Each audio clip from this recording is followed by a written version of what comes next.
explain it very quickly what diastasis recti is, because it's so important that we know if we have it. I'm going to show you exactly how to know if you have diastasis recti for yourself. Okay, we're going to go over this very quickly. If you have any questions, let me know, because I'm going to just try to go through it, because what we're going to talk about today is once you find out if you have diastasis recti or not, you need to know how to know if an exercise is going to make your mommy tummy worse, because traditional ab exercises usually can, and I'm going to explain why in a second, all right? So this is what our abs look like before baby, all right? Now this is like with our skin ripped off. This is what it looks like underneath. When I say this is what it looks like underneath, what I mean is that the rectus abdominis, or your six-pack muscles, are close together here. You see how this line here? It's called the linea alba. This is connective tissue. See, connective tissue wraps all of the muscles of your abdomen, okay? And it connects them together. So see how your muscles aren't connected together themselves? They're connected together by this connective tissue. It's called fascia, all right? Now, what happens during pregnancy is that all this gets stretched out. So not only do you have your core muscles getting stretched out, you also have connective tissue getting stretched out. So the connective tissue that's wrapping all of your muscles and connecting here at the midline, all of that is stretched out too, all right? And diastasis recti is referring to the stretching of the midline tissue. So you see this tissue here, how close it is and how small that line is? Well, when it stretches, this tissue literally stretches apart from each other, and you end up getting something like this. Everybody can look different, okay? But for this, like, some people can have more stretching at the top. For me, I have more stretching at the bottom.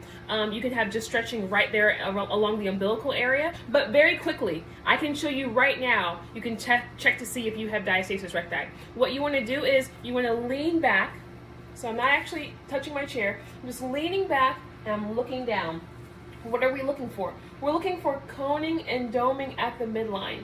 If you lean back, you can do this standing or sitting. If you lean back and you look down and you see coning or doming at your midline, that's diastasis recti. If you see that, I want you to put me in the comments. Put ME in the comments. I want to know if you see that. Lean back, look down. If you see coning or doming coming up through your midline, I want you to put me in the comments. Okay, yes, I see that.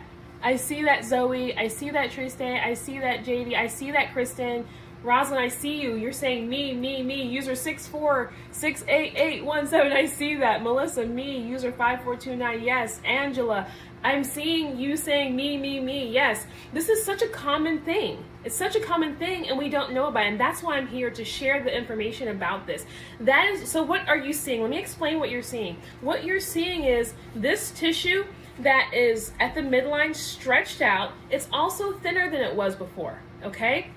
So when you lean back, you're increasing your intra-abdominal pressure, and that pressure is pushing out all the way around. But because this area here is thinner and weaker than it used to be, that area is now popping out with the pressure when you lean back.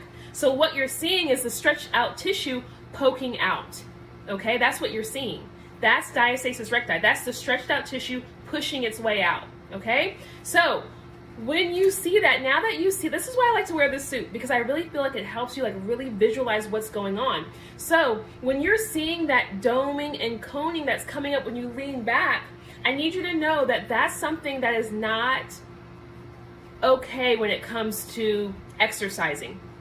Because what happens is, if you're putting excessive pressure forward on that diastasis recti, you're going to get this excessive doming here at the midline, and that can actually make the situation worse. It can stretch it out further if you're doing that repeatedly. Here's a little story. I had a lady come into my Facebook group, Mommy Mango's Diastasis Recti Support Group, which is linked somewhere, and she said to me, I did a CrossFit program thinking I was going to get abs of steel, and I came out with a pointy belly.